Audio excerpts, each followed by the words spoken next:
Hello, in this lecture we will discuss Coulomb's law. आज हम लोग Coulomb's law के बारे में डिस्कस करेंगे।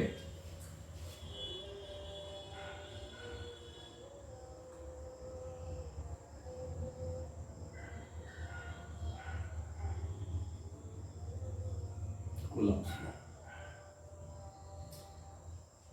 सबसे पहले हम लोग को देखना है what is Coulomb's law. Coulomb's law actually है क्या? तो Coulomb's law 2 पॉइंट चार्ज के बीच में इलेक्ट्रोस्टैटिक फोर्स ऑफ इंटरेक्शन क्या है इसके बारे में बताता है. What is Coulomb's law?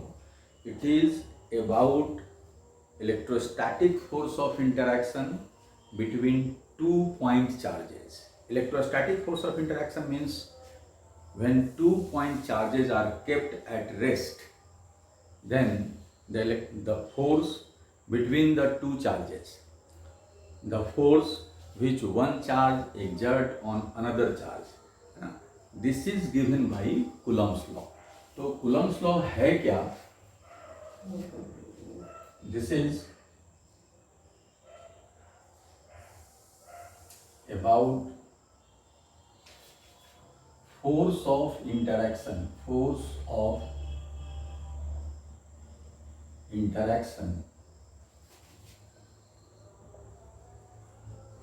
between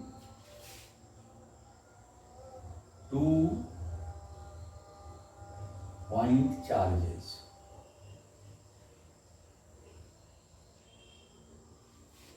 kept at rest. हमेशा ध्यान रखना है this is about force of interaction between 2 point charges.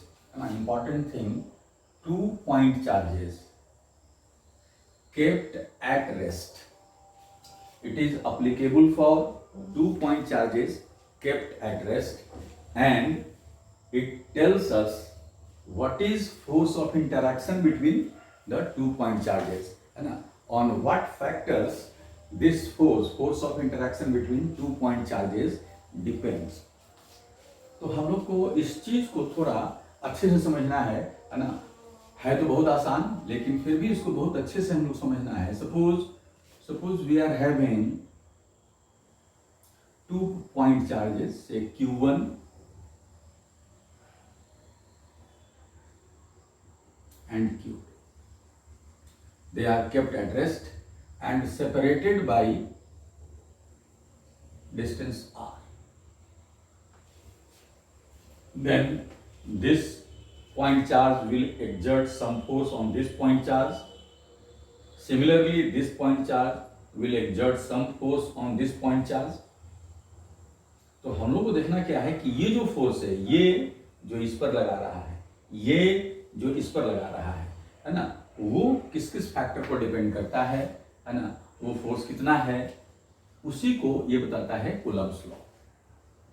तो हम लोग यहाँ देखें, अगर हम लोग यहाँ पर एज्यूम कर लें, हम लोग साइन नहीं दिए, it means this is positive charge, this is positive charge, this will repel this charge. It means the force on Q2 by Q1, F21. This will be F21. F21 is force on Q2 by Q1. Similarly, this point charge, it is also, हम लोग कह सकते हैं ये point charge है, ये भी point charge है और ये दोनों का साइन सेम है. फिर हम लोग कह सकते हैं कि ये जो पॉइंट चार्ज है इस पर भी फोर्स एक्सर्ट करेगा से F12. तो हमेशा हम लोग को ध्यान देना है Coulomb's law ये बताता है, अगर हम कहें कि Q2 पर Q1 के कारण कितना फोर्स लग रहा है, force exerted by Q1 on Q2 या force exerted bye Q2 on Q1, इस दोनों के बारे में बताता है ना. हम लोग यहाँ ध्यान दें, इस पर और भी फोर्स लग सकता है. अभी क्या है कि अभी हम लोग क्या किए, इसको हम लोग वैक्यूम में रखें.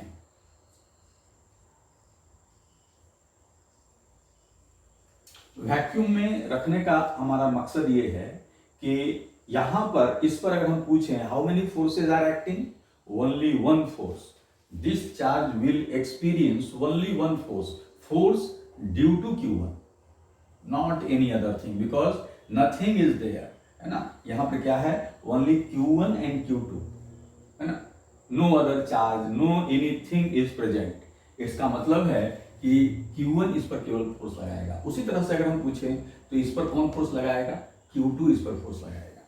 अगर यहां पर और भी कुछ होता तो इस पर वो भी फोर्स लगा सकता था, लेकिन यहां पर हम लोग वैक्यूम ले रहे हैं, तो वैक्यूम ले रहे हैं, इसका मतलब कि अगर हम बात करें यहां पर कि इस पर नेट फोर्स कितना लग रहा है, तो नेट फोर्स वही लग रहा है जो इस पर लगा रहा है, ये लगा रहा है। इस पर नेट फोर्स क्या लग रहा है, तो नेट फोर्स वही लग रहा है जो ये लगा रहा है, इस पर और कोई फोर्स नहीं है। तो ये जो फोर्स है, ये जो इस पर फोर्स लगाता है, ये जो इस पर फोर्स लगाता है, यही है electrostatic force of interaction between these two point charges, है ना। तो ये फोर्स किस पर डिपेंड करता है, उसके बारे में ये कूलम्ब्स लॉ बताता है। तो कूलम्ब्स लॉ क्या कहता है, हम लोग कोई भी एक फोर्स ले लें, सपोज F21, अगर हम बात करें F21 का mod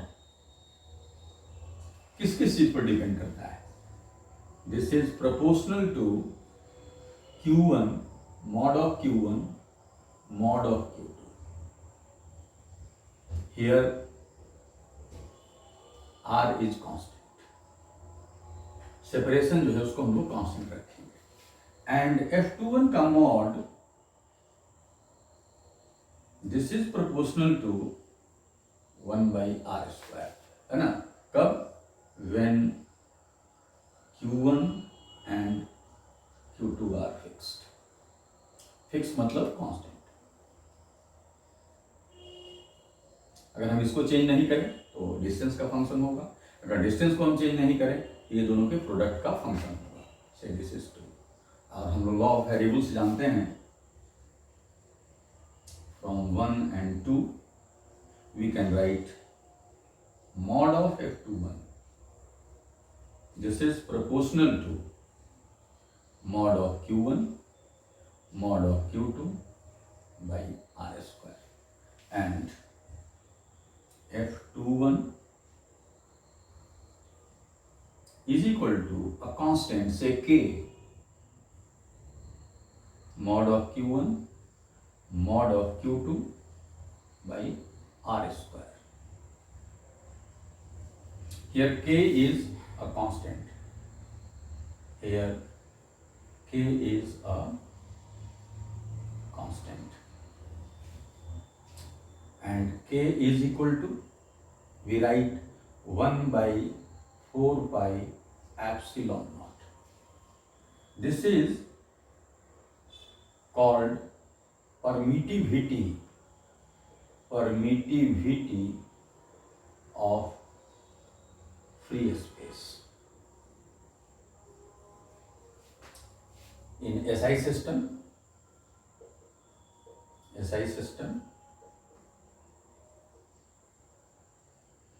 value of 1/4 pi epsilon naught, this is 9 into 10 to the power 9, है ना, न्यूमेरिकल वैल्यू SI यूनिट। तो ये हमारा है इस कांस्टेंट का वैल्यू, है ना, and epsilon not this is equal to 8.85 into 10 to the power -12 SI unit.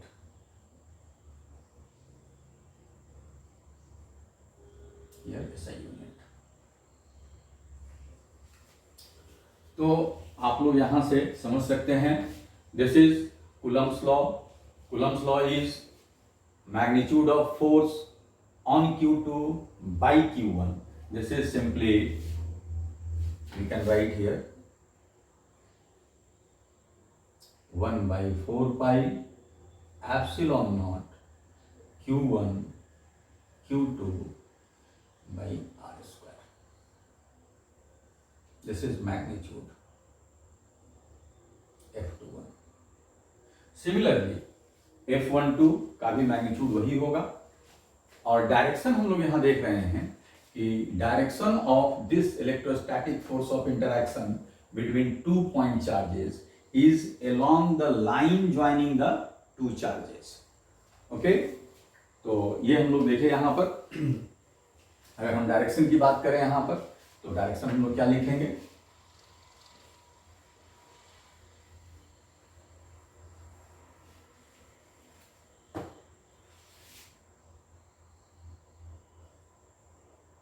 Direction of electrostatic force of interaction between 2 point charges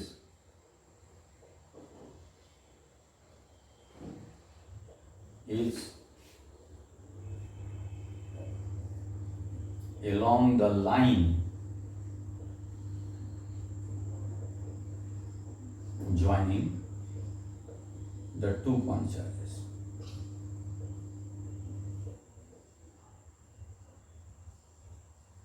जैसे कि हम लोग यहाँ पर देख रहे हैं, line joining the 2 point charges.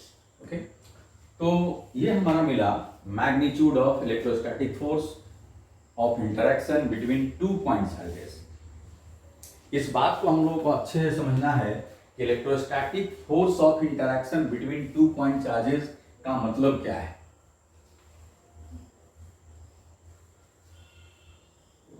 इसका मीनिंग यही है.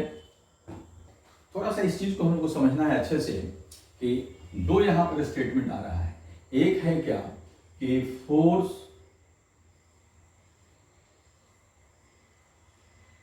exerted by Q1 on Q2, ये चीज. And second thing, force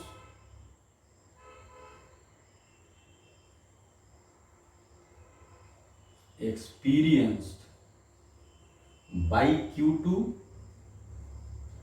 due to Q1. क्या ये दोनों एक ही चीज है?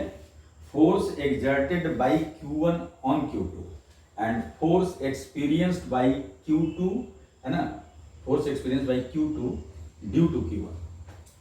तो अगर हम यहां पर बात करें, if there is no any other charge, there is no any other medium, nothing is there, कुछ भी यहाँ नहीं है, केवल Q1 है और Q2 है, तब तो दोनों एक ही है.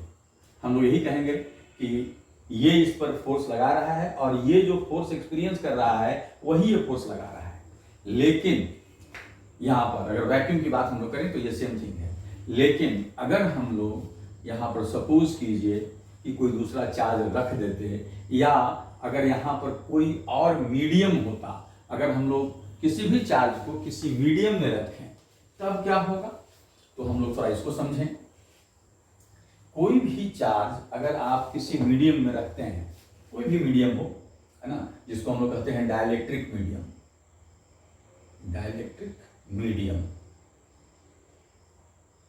डाइलेक्ट्रिक मीडियम, और सिंपली हम लोग कहते हैं नॉन कंडक्टिंग. लेकिन इंसुलेटर और डाइलेक्ट्रिक में थोड़ा सा डिफरेंस है ना. डाइलेक्ट्रिक एक इंसुलेटर है, लेकिन ऐसा इंसुलेटर जिसको अगर हम इलेक्ट्रिक फील्ड में रखते हैं तो वो अपना बिहेवियर चेंज कर देता है. बिहेवियर चेंज क्यों करता है? उसमें पोलराइजेशन होता है. कैसे पोलराइजेशन होता है? सपोज कीजिए, आप समझिए इसको कि हम लोग कोई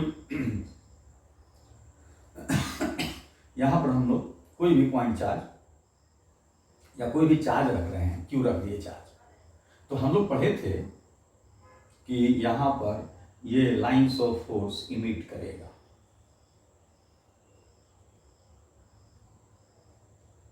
लाइंस ऑफ फोर्स इमिट करेगा.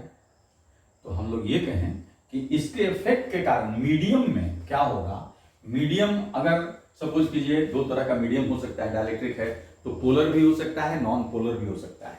पोलर मीन्स मॉलिक्यूल क्या हो, पोलर हो, जैसे Cl है, वाटर मॉलिक्यूल है ना.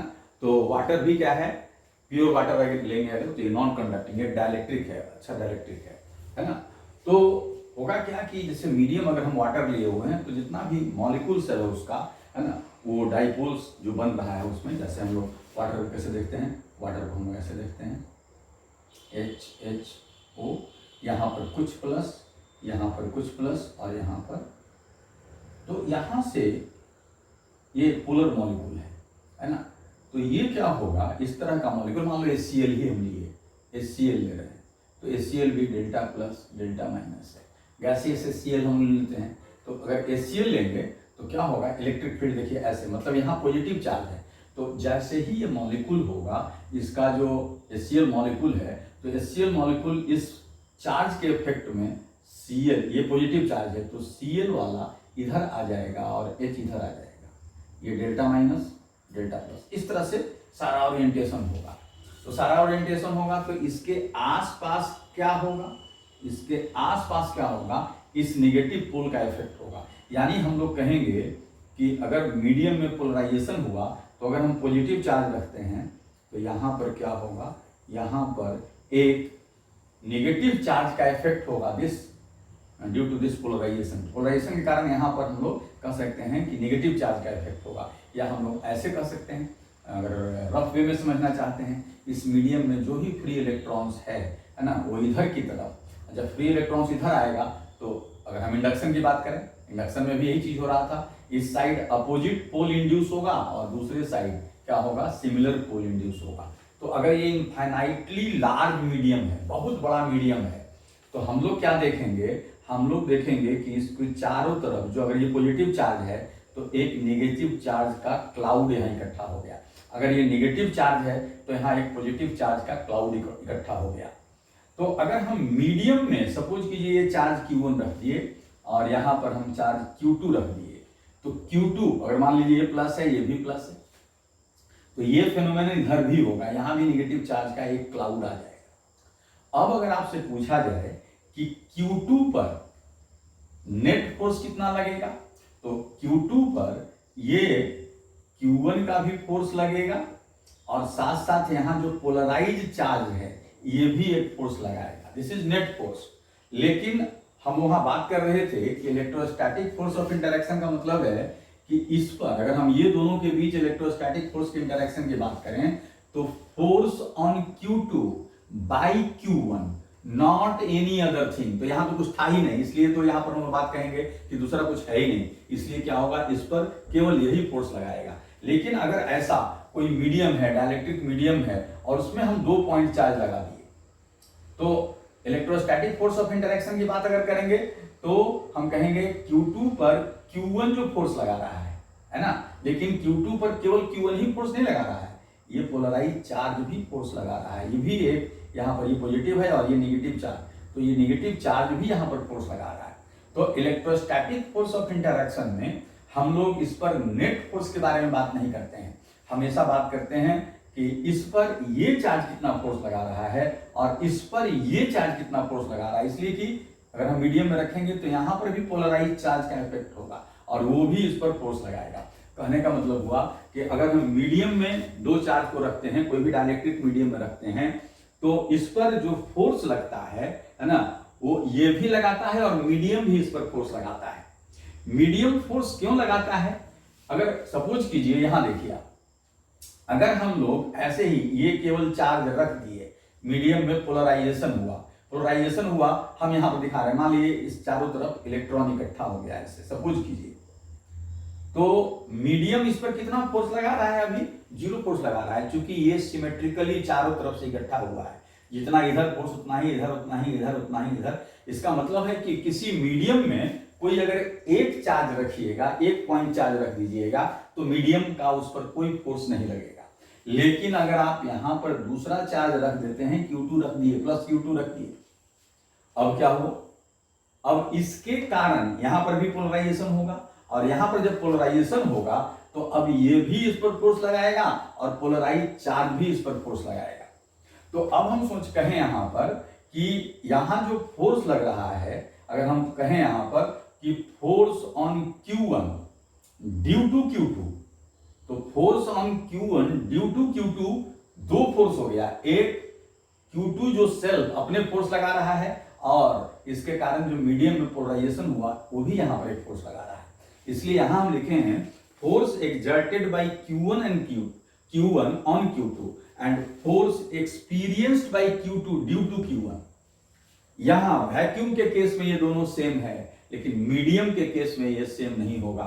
किसी भी डाइलेक्ट्रिक मीडियम में अगर रख देंगे तो हम लोग कह देंगे कि इस पर इसके कारण कितना फोर्स लग रहा है, इस पर इसके कारण दो फोर्स, एक तो ये और इसके चारों तरफ जो मीडियम पोलराइज हुआ वो भी इस पर फोर्स लगा रहा है। तो हमेशा ध्यान रखना है कि electrostatic force of interaction between two point charges, उसके बारे में कूलम्ब्स लॉ बताता है ना। और उसमें हम लोग क्या करेंगे, इस पर जो फोर्स की बात हम करेंगे केवल इसके फोर्स की बात करेंगे, है ना। इस पर अगर हम फोर्स की बात करेंगे तो केवल इसके फोर्स की बात करेंगे। और electrostatic force of interaction between two point charges, ये जो है नेचर ऑफ मीडियम पर डिपेंड नहीं करता है। हमेशा ध्यान रखना है कि ये जो इस पर फोर्स लगा रहा है, अगर हम यहां मीडियम भी रख दें तो ये इस पर उतना ही फोर्स लगाएगा, लेकिन इस पर का नेट फोर्स चेंज कर जाएगा। नेट फोर्स क्यों चेंज करेगा? जब वैक्यूम था तो केवल ये फोर्स इस पर लगा रहा था, जब मीडियम रखेंगे तो ये फोर्स लगाएगा और प्लस पोलराइजेशन के कारण, मीडियम में जो पोलराइजेशन हुआ उसके कारण भी इस पर फोर्स लगेगा। तो हमेशा ध्यान रखना, एक अक्सर कंफ्यूजन होता है कि दिमाग में हम लोग को बात आ जाता है कि इलेक्ट्रोस्टैटिक फोर्स ऑफ इंटरैक्शन वो मीडियम डिपेंडेंट होता है। तो हमेशा ध्यान रखेंगे electrostatic force of interaction between two point charges, है ना, ये मीडियम डिपेंडेंट नहीं है। लेकिन force experienced by this point charge due to this charge, this is medium dependent. Due to term आ रहा है, बाई नहीं, बाई में केवल ये इसका फोर्स लेंगे, लेकिन ड्यू टू इसके रखने के कारण मीडियम में पोलराइजेशन, और उस मीडियम में पोलराइजेशन के कारण इस पर फोर्स लगा। इसलिए हमेशा हम लोग ये देखेंगे, है ना, in case of vacuum both are same thing, but in case of medium both are different, है ना। तो हमेशा ध्यान रखना है हम लोगों को कि electrostatic force of interaction between two point charges जो है ये मीडियम डिपेंडेंट नहीं है। इसलिए कि कूलम्ब्स लॉ जब भी हम लोग लिखते हैं तो कूलम्ब्स लॉ में हम लोग क्या लिखते हैं, कूलम्ब्स लॉ जब भी आप मैग्नीट्यूड ऑफ फोर्स के बारे में लिखेंगे, this is always 1/4 pi epsilon not Q1 Q2 by R square. This is magnitude of force and this is constant, है ना। ये एप्सिलॉन नॉट है, मीडियम नहीं है, यहां पर एप्सिलॉन नॉट है। इसलिए electrostatic force of interaction between two point charges, है ना, is independent of nature of medium in which they are kept. तो हम लोग यहां पर देख लिए, ये भी बात ध्यान रखने का था हम लोगों को कि electrostatic force of interaction, electrostatic force of interaction between two point charges, इसका मतलब हम स्पेसिफाई कर देते हैं, that is the force which one point charge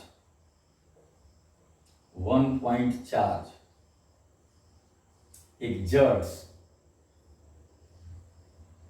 on other point charge,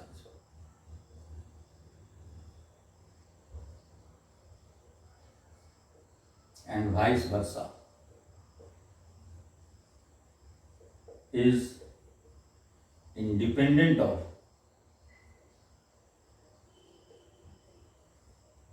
nature of medium, यहाँ कहेंगे डाइलेक्ट्रिक, in which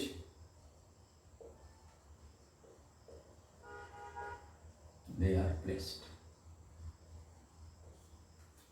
ये जो इस पर फोर्स लगा रहा है या ये जो इस पर फोर्स लगा रहा है, हम एक मीडियम से दूसरे मीडियम में चार्ज को लेके चले जाएं, है ना, अगर डिस्टेंस सेम है तो वो चेंज नहीं करेगा। लेकिन दोनों के बीच अगर हम नेट फोर्स की बात करें तो वो चेंज कर जाएगा, इसलिए कि वहां पर मीडियम का भी फोर्स आ जाएगा, है ना। तो ये चीज हमेशा हम लोग को ध्यान रखना है। अब अगर हम लोग कूलम्ब्स लॉ को वेक्टर फॉर्म में लिखना चाहें तो वेक्टर फॉर्म में भी आप आराम से लिख सकते हैं इसको।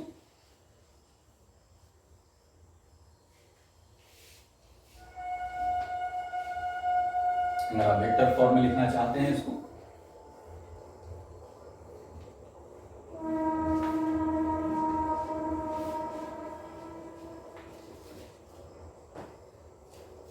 तो हम लोग यहाँ देखें, हम लोग यहाँ पर ले रहे हैं, सपोज कीजिए लेट F21 फिगर में दिख रहा है फोर्स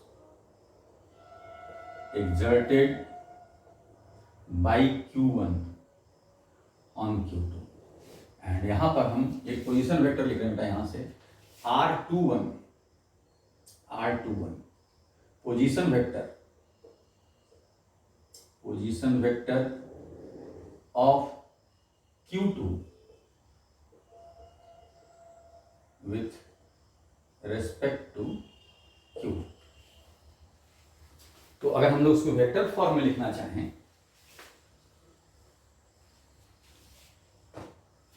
देन हम लोग क्या लिख सकते हैं, देन हम यहां लिख सकते हैं ऐसे F21 का जो मॉड है वो क्या होगा, मॉड होगा 1/4 pi epsilon not Q1 Q2 by R²। हम यहां मॉड भी लिख सकते हैं ऐसे, दिस इज मॉड। और अगर हम लोग F21 वेक्टर लिखें तो हम लिखेंगे F21 का mod multiplied by F21 cap. तो अब आप यहां से आराम से कर सकते हैं 1/4 pi epsilon not Q1 Q2 R² F21 cap. F21 cap को हम लोग, F21 कैप का डायरेक्शन हम ऐसे दिखा रहे हैं, इसका मतलब ये दोनों का साइन सेम है, और दोनों का साइन सेम है तो ये ऑलवेज पॉजिटिव होगा, है ना। तो हम इसको ऐसे लिख रहे हैं F21 कैप, यहां गौर कीजिएगा F21 कैप यूनिट वेक्टर है, F21 cap is unit vector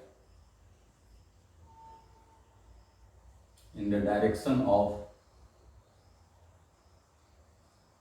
F21। अब यहां देखें हम लोग F21 और यहां R21, अगर R21 लिखेंगे आप तो ये बनेगा R21। तो F21 का डायरेक्शन और R21 का डायरेक्शन सेम है, इसका मतलब इसके डायरेक्शन में यूनिट वेक्टर और इसके डायरेक्शन में यूनिट वेक्टर को हम सेम लिख सकते हैं। हम यहां लिख सकते हैं R21 कैप, और यहां से हम लोग मॉडुलस हटा दिए, ये मॉड वाला साइन हटा दिए, इसलिए कि अगर हम चार्ज का यहाँ साइन, सपोज कीजिए ये प्लस है और ये माइनस है तो फोर्स का डायरेक्शन रिवर्स कर जाएगा, है ना, तो ऑटोमेटिकली यहां पर एक नेगेटिव साइन आ जाएगा।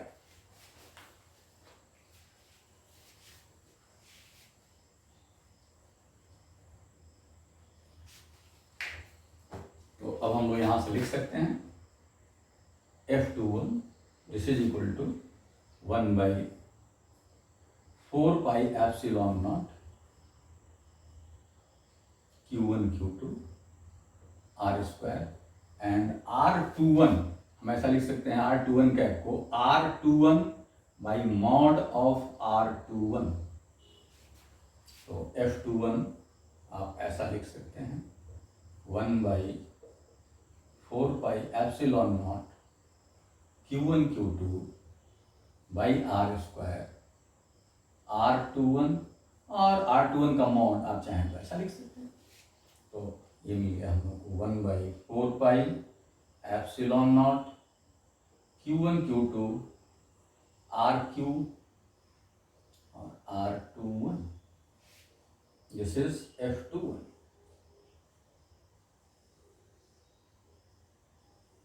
ऐसा लिख सकते हैं।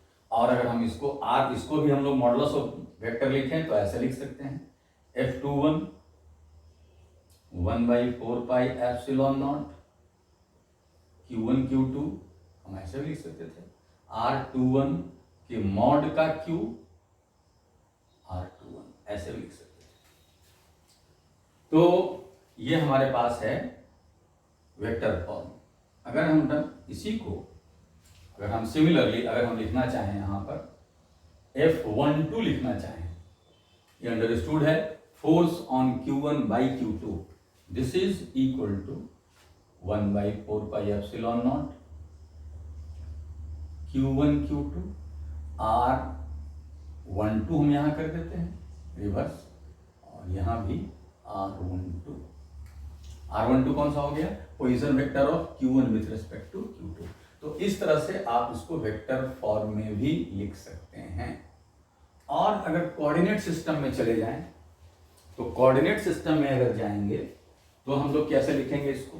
तो कोऑर्डिनेट सिस्टम में जाएंगे तो Q1 और Q2 का कुछ पोजीशन वेक्टर होगा।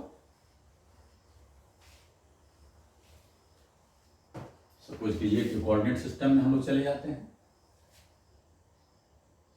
से this is Q1, this is Q2, इसका पोजीशन वेक्टर R1 है और इसका पोजीशन वेक्टर R2 है, और ये जो है हमारा R21 था, तो हम यहां लिख सकते हैं R21 this is equal to this plus this is equal to this, means R2 minus R1।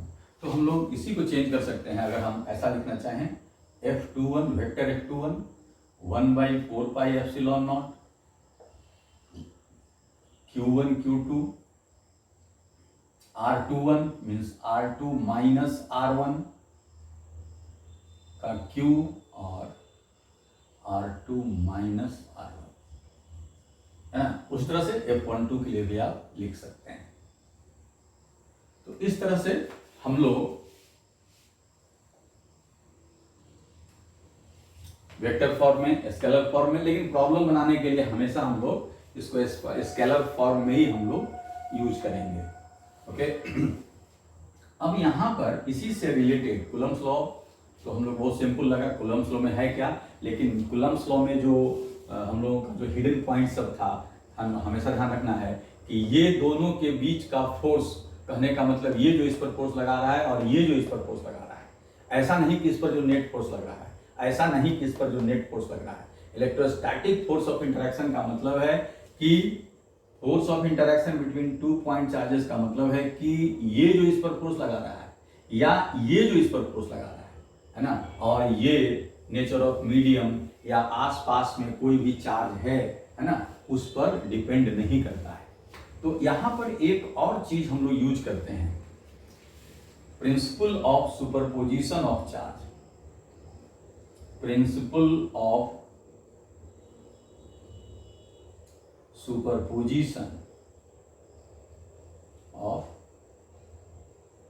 Charges, ये भी बहुत इंपॉर्टेंट है बेटा। ये कूलम्ब्स लॉ में हम लोग इसका यूज करके बहुत सारा प्रॉब्लम्स बनाते हैं। अभी हम लोग ये बात किए कि अगर हम लोग सिस्टम में बहुत सारा चार्जेस ले लें, Q1 Q2 है ना, Q3 Q4, बहुत सारा चार्जेस अगर हम ले लेते हैं, सपोज कीजिए कि आपके पास एक सिस्टम में सो मेनी पॉइंट चार्जेस है।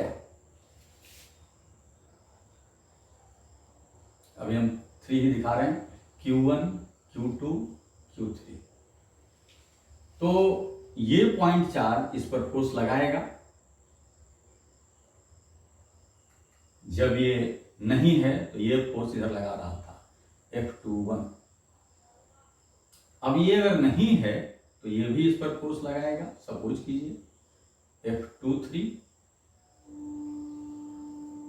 ये कहता है क्या प्रिंसिपल ऑफ सुपरपोजिशन की, अगर ये पॉइंट चार्ज है, ये पॉइंट चार्ज है और ये सब सारा पॉइंट चार्ज है, तो ये दोनों के बीच का फोर्स अगर पहले F21 था जब ये नहीं था, अगर ये है भी तब भी ये दोनों के बीच का फोर्स वही रहेगा।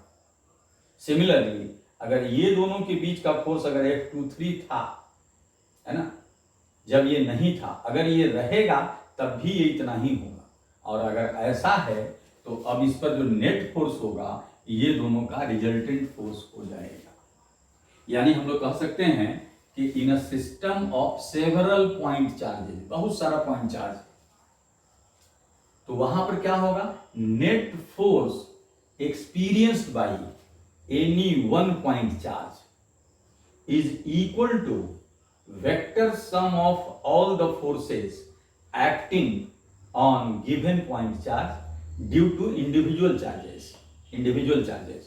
लेकिन ये बात हम लोग क्यों कहें, इसके पीछे क्या कारण था? इसके पीछे कारण ये था कि electrostatic force of interaction between 2 point charges is independent of presence or absence of other charges in the vicinity, other charges in the surrounding में ये दोनों के बीच का जो फोर्स है, सराउंडिंग में कोई चार्ज है कि नहीं है ना, इस पर ये डिपेंड ही नहीं करता है। जो पहले हम बात बोले थे कि ये दोनों के बीच का इंटरेक्शन फोर्स, अगर ये दोनों पॉइंट चार्ज है तो तीसरे चार्ज या किसी और फैक्टर पर डिपेंड ही नहीं करेगा। इसलिए अगर हम यहां पर कहें कि अगर नेट फोर्स निकालना है इस पॉइंट चार्ज पर due to several point charges, तो इंडिविजुअल का फोर्स निकाल के सारे को हम लोग ऐड कर लेंगे। तो ये बेस्ड किस पर है? Principle of superposition of charges. ये है electrostatic force of interaction, electrostatic force of interaction between 2 point charges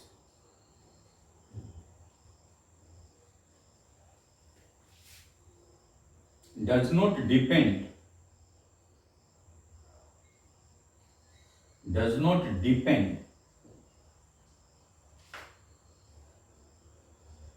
on the presence of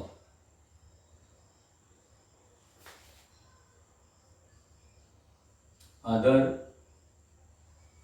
charges in the vicinity, other charges in the vicinity. Accordingly,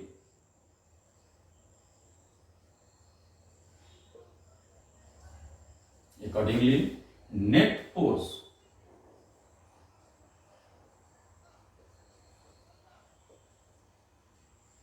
experienced by a point charge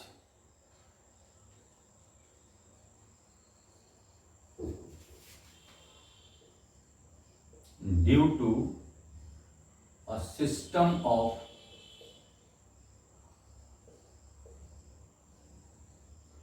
several point charges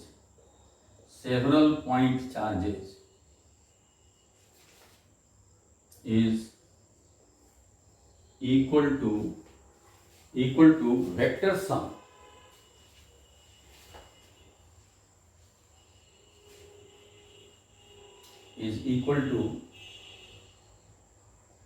vector sum of all the forces acting on given point charge due to individual charges।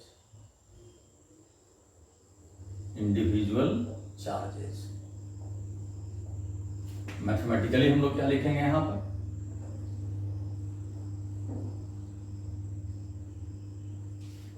F net अगर हम लोग को लिखना है तो हम लोग लिखेंगे समेशन ऑफ एफ आई, यानी हम लोग एफ नेट ऐसा लिख सकते हैं F1 plus F2 plus F3 plus up to Fn। जितना भी फोर्स है सारे का हम लोग वेक्टर सम ले लेंगे, है ना, और वहां से हमें जैसे यहां निकालना हम लोगों का, इसका फोर्स अगर F1 कहें, इसका फोर्स F2 कहें तो F1 प्लस F2। तो इस तरह से ये है principle of superposition of charge. लेकिन इसमें एक बात हमेशा ध्यान रखना है कि इसमें स्टेटमेंट लिखता है, जनरल लिख देगा, electrostatic force of interaction between two charges does not depend on presence of other charges in the vicinity. अब देखिए यहां पर स्टेटमेंट में क्या हम लोग लिखे हैं, electrostatic force of interaction between 2 point charges, वो लिख देगा 2 चार्जेस, तो फिर गड़बड़ हो जाएगा।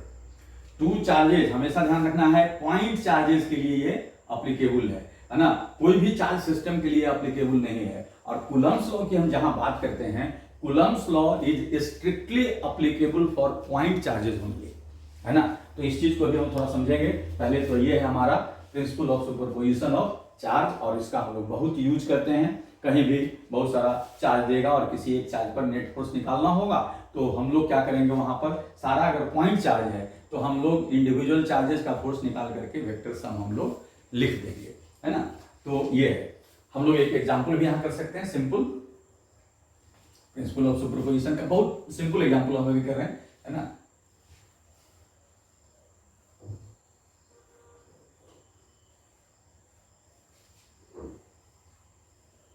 सपोज कीजिए, बहुत सिंपल एग्जाम्पल दे रहे हैं जो आप लोग बहुत आसानी से समझ में आ जाए। एक इक्विलैटरल ट्रायंगल है और इसके वर्टिसेस पर बहुत सिंपल हम दे रहे हैं, यहां भी प्लस क्यू, यहां भी प्लस क्यू, यहां भी प्लस क्यू रखा गया है और ये डिस्टेंस हमारा है ए। और हम इस पर पूछ रहे हैं कि एफ नेट क्या होगा, ये वैक्यूम में रखा गया है। तो एफ नेट हम लोग देखें, ये इस पर फोर्स लगाएगा, दोनों का नेचर सेम है, इधर हम इसको F1 कह दे रहे हैं, और ये इस पर फोर्स लगाएगा इधर F2, और ये इक्विलैटरल ट्रायंगल है बेटा, समझ लीजिएगा, दिस इज इक्विलैटरल ट्रायंगल। तो हम यहां कह सकते हैं कि मॉड ऑफ F1 और मॉड ऑफ F2 दोनों इक्वल होगा, और होगा कितना, हम 1/4πε0 को यहाँ k लिख रहे हैं, तो k Q1 Q2 means Q² by A² होगा। और अगर हम रिजल्टेंट फोर्स की बात करें तो आराम से दोनों का रिजल्टेंट हम लिख सकते हैं, एफ नेट, और हम लोग सब लोग पढ़े हैं कि 60 डिग्री के एंगल पर अगर दो इक्वल फोर्स हो जाए तो एफ नेट का जो मैग्नीट्यूड होगा यहाँ पर √3 टाइम्स के Q² बाई A²। मतलब ये हम सिंपलेस्ट एक एग्जाम्पल दिए ऐसे, लेकिन ये पॉइंट चार्ज है तभी ये अप्लीकेबल था। अगर पॉइंट चार्ज नहीं होगा तो ये अप्लीकेबल नहीं होगा। हमेशा इस बात को ध्यान रखना है कि Coulomb's law is strictly applicable for point charges only. तो पहले हम इसी को क्लियर कर लेते हैं यहां पर कि what is meaning of point charge. In fact point charge physically does not exist. What is meaning of point, हम लोग पहले बात किए थे कि पॉइंट का मतलब क्या होता है। पॉइंट का मीनिंग कि उसका कोई डायमेंशन नहीं है, कोई वॉल्यूम नहीं हो। तो अगर वॉल्यूम नहीं है, इवन कि हम अगर सिंगल इलेक्ट्रॉन की भी बात करते हैं, इलेक्ट्रॉन इज अ पार्टिकल, है ना, इसका भी कुछ ना कुछ वॉल्यूम होगा, कुछ ना कुछ मास होगा। तो इवन कि इलेक्ट्रॉन भी ये पॉइंट चार्ज नहीं है, तो फिर हम लोग कहेंगे कि अप्लाई किसको करेंगे, कैसे करेंगे।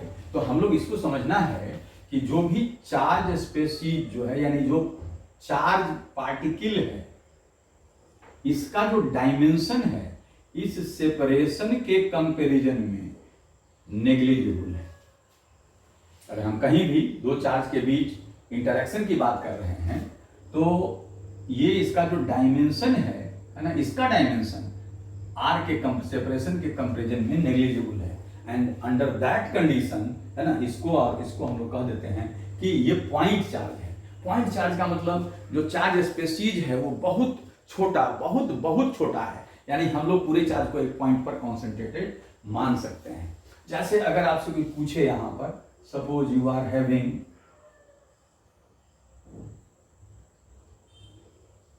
टू कंडक्टिंग स्फीयर्स, और इसका रेडियस बेटा हम यहां दे रहे हैं आर।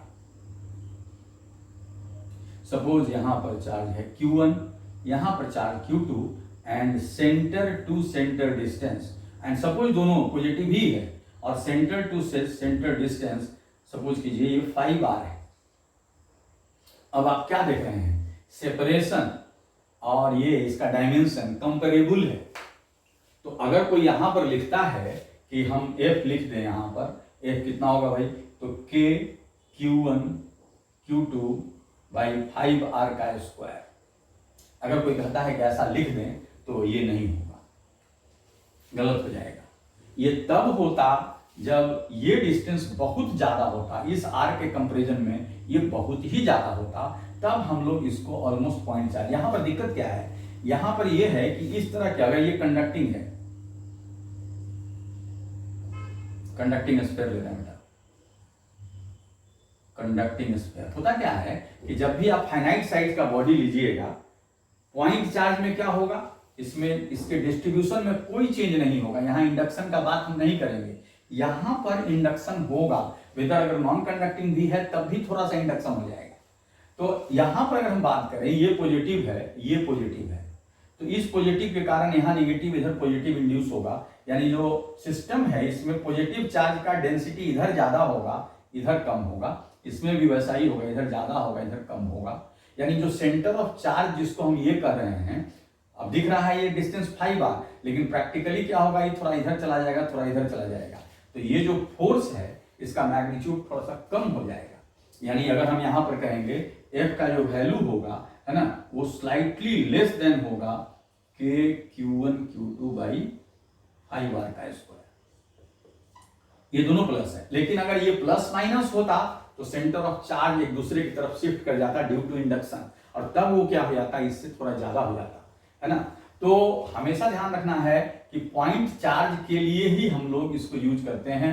और पॉइंट चार्ज हम लोग कैसे मानेंगे, हाँ यही स्फीयर है r रेडियस का, और दोनों के बीच का डिस्टेंस 100r 200r कर दिया जाए, तो हम लोग, क्योंकि हम लोग क्या करेंगे, थोड़ा शिफ्ट भी होगा, तो ये जो शिफ्ट है उसको हम लोग नेग्लिजिबल मान लेंगे, वो बहुत बड़े डिस्टेंस के कंपेरिजन में। तो इसलिए हमेशा हम इसे ध्यान रखेंगे कि ये जो कूलम्ब्स लॉ है हमारा, ये किसके लिए एप्लीकेबल है, ये पॉइंट चार्ज के लिए एप्लीकेबल है। यानी पॉइंट चार्ज का मतलब क्या हुआ कि डायमेंशन ऑफ चार्ज सिस्टम जो होगा वो नेग्लिजिबल होगा in comparison to the separation between the charges. तो इस बात को हम लोग को ध्यान रखना है। फिर अभी जो एक और बात हम बोले थे प्रिंसिपल ऑफ सुपरपोजिशन में, कि हम लोग क्या बोले कि जैसे यहां पर एक चार्ज है, यहां पर एक चार्ज है, पॉइंट चार्ज है, तो ये जो फोर्स है, यहां पर हम तीसरा चार्ज चौथा चार्ज रखें, ये जो फोर्स, इसका जो इस पर फोर्स है वो चेंज नहीं होने वाला है। कब, इधर हम लोग कोई भी चार्ज रखें। लेकिन बेटा अगर ये सपोज कर लो पॉइंट चार्ज नहीं है, ये इधर स्फीयर होता, ऐसे स्फीयर होता, ये दोनों के बीच फोर्स होता, और यहां पर एक स्फीयर रख देते, अब ये क्या करता कि इसके सेंटर को डिस्टर्ब कर देता, यानी जो ये डिस्टेंस पहले था वो डिस्टेंस नहीं रहेगा, वो डिस्टेंस चेंज, जैसे ही इसको रखेंगे इसका जो सिस्टम का जो चार्ज का डिस्ट्रीब्यूशन है वो चेंज कर जाएगा। मतलब ये अपने यहाँ जो सेंटर था ये दूसरे जगह चला जाएगा। इसका मतलब है कि वहां पर ये फोर्स डिस्टर्ब होगा, इसको रखेंगे, है ना, तो ये फोर्स डिस्टर्ब होगा। तो उस केस में ऐसा नहीं समझेंगे कि इसके रखने के पहले और रखने के बाद ये फोर्स सेम था, अगर ये बॉडी है। इसलिए जो स्टेटमेंट देता है ना, कि electrostatic force of interaction between two charge bodies does not depend on the presence of other charges in the system, तो स्टेटमेंट गलत है। लेकिन electrostatic force of interaction between two point charges, है ना, does not depend on the presence or absence of other charges in the vicinity, ये true है। तो इस बात को हमेशा हम लोग ध्यान में रखेंगे। जैसे अब सपोज कीजिए कि मान लो तुमको ये एक पॉजिटिव चार्ज सिस्टम है, मान लो ये एक रॉड है और यहां पर हम लोग एक पॉइंट चार्ज रख दिए। सपोज कीजिए this is Q1, this is Q2, इसका लेंथ L है और ये डिस्टेंस R है। अब मान लो कोई कहता है कि दोनों के बीच फोर्स निकालें, तो कोई अगर गलती से ये कर दे कि इस चार्ज को यहां ले ले L/2 और तब कहे कि K Q1 Q2 और R प्लस L/2 का हम होल स्क्वायर लिख देंगे F, है ना, तो ये गलत हो जाएगा। इसलिए कि ये पॉइंट चार्ज है नहीं, पॉइंट चार्ज होता तभी इसको हम लोग लिखते, है ना। तो इस बात पर हमेशा हम लोग ध्यान रखना है कि जब हम कूलम्ब्स लॉ अप्लाई कर रहे हों तो हम लोग क्या करेंगे, हमेशा दोनों चार्ज जो है वो पॉइंट चार्ज होना चाहिए। यानी अगर हम इस डिस्ट्रीब्यूशन का एक बहुत छोटा सा पोर्शन ले लें और यहां पर चार्ज हम dq समझें, अब हम इसके और इसके बीच कूलम्ब्स लॉ का एक्सप्रेशन लिख सकते हैं।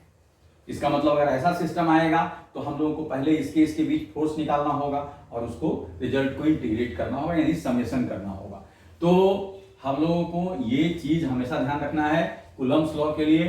कूलम्ब्स लॉ बहुत सिंपल है ना। सिंपल कैसे है, तो हम लोग दिमाग में रखते हैं हमेशा F K Q1 Q2 by R square, बिल्कुल रखेंगे दिमाग में, लेकिन ध्यान यही रहे कि यहां पर Q1 और Q2 दोनों पॉइंट चार्ज होना चाहिए। इस चार्ज सिस्टम का जो डायमेंशन होना चाहिए R के कंपैरिजन में नेग्लिजिबल होना चाहिए, है ना, तब हम ये यहाँ पर इक्वेशन लिख सकते हैं। And this equation if you write F is equal to 1/4 pi epsilon not Q1 Q2 by R square, this is electrostatic force of interaction between the two charges। हम इसको वैक्यूम में रखें, किसी दूसरे मीडियम में ले जाएं, किसी तीसरे मीडियम में ले जाएं, है ना, ये नहीं बदलने वाला है। लेकिन ये दोनों के बीच नेट फोर्स जो होगा, है ना, इस पर जो नेट फोर्स लगेगा, इस पर जो नेट फोर्स लगेगा, वो मीडियम टू मीडियम क्या होगा, वो चेंज करेगा, है ना। और अगर हम मीडियम में लिखते हैं in dielectric medium, dielectric medium net force experienced by a point charge due to another point charge,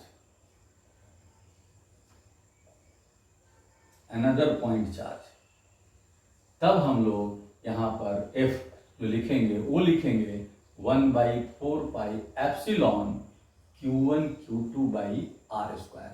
जब हम यहाँ एप्सिलॉन यूज कर दिए, this is permittivity of medium, permittivity of medium. And epsilon को हम लोग लिखते हैं एप्सिलॉन, यहां पर एक और चीज हम लोग थोड़ा सा हम बात यहां पर कर दें, रिलेटिव परमिटिविटी, इसका हम डिटेल अलग से भी करेंगे। रिलेटिव परमिटिविटी है ना, epsilon R, this is written as epsilon medium by epsilon vacuum. यानी एप्सिलॉन को हम लोग लिखते हैं बेटा एप्सिलॉन नॉट एप्सिलॉन आर, ठीक है। तो अगर हम लोग एफ नेट यहाँ ये इस एक्सप्रेशन को हम लिख रहे हैं, तब हम लिखेंगे 1/4 pi epsilon not epsilon R Q1 Q2 by R square. और ये जो तुम निकाले थे ये था F not, F in vacuum, यानी एफ मीडियम अगर लिखे हैं लोग तो F not by epsilon R. इसका मतलब कि नेट फोर्स चेंज कर जाएगा, लेकिन जो इंडिविजुअल का जो फोर्स था, है ना, इलेक्ट्रोस्टैटिक फोर्स ऑफ इंटरेक्शन, वो चेंज नहीं करेगा। तो ये इस पर हम लोग को क्वेश्चन मिलता है, नेट फोर्स कितना होगा, है ना, और इलेक्ट्रोस्टैटिक फोर्स ऑफ इंटरेक्शन क्या होगा, एक मीडियम से दूसरे मीडियम में ले जाएंगे, फिर मीडियम फोर्स जो लगाएगा वो कितना होगा, है ना। तो आज हम इस लेक्चर को यहीं पर स्टॉप कर देंगे, है ना, और अगले क्लास में फिर हम देखेंगे कि मीडियम का इफेक्ट कैसे होता है, पोलराइजेशन होता है तो कैसे होता है ना। और अगर हम कहीं भी कोई पॉइंट चार्ज रख देते हैं तो यहाँ पर अभी हम बोले थे कि मान लो यहाँ प्लस Q रखे तो इसके सराउंडिंग में एक पोलराइज चार्ज आ जाएगा Q डैश। तो ये Q डैश कितना होगा इसको हम लोग देखेंगे, है ना, और उसके बाद हम लोग लेक्चर को आगे बढ़ाएंगे। ठीक।